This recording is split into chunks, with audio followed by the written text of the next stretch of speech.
Mani sauc Aldis Ozols, es dzīvoju un strādāju Āfrikā, valsts saucās Gana.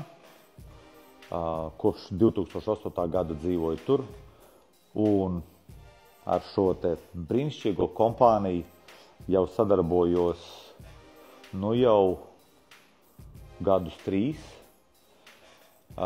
Kā rezultāts bija miljons sekotāju Facebookā, arī TikTokā šie te paši čaļi mums palīdzēja.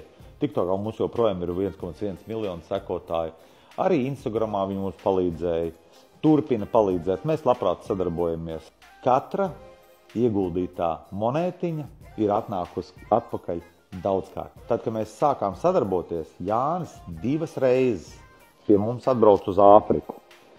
Trenēja mūsu komandu, trenēja mani, personiskā attieksme. Es nejūtos kā gaļas mašīnā viens kriksītis, kurš ir vienkārši pikselis lielā ekrānā.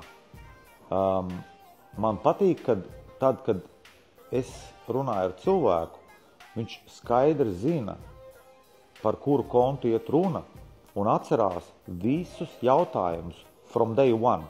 Tas elastīgums nav pazudis, viņš ir un ir saglabājies tā personiskā labā attieksme.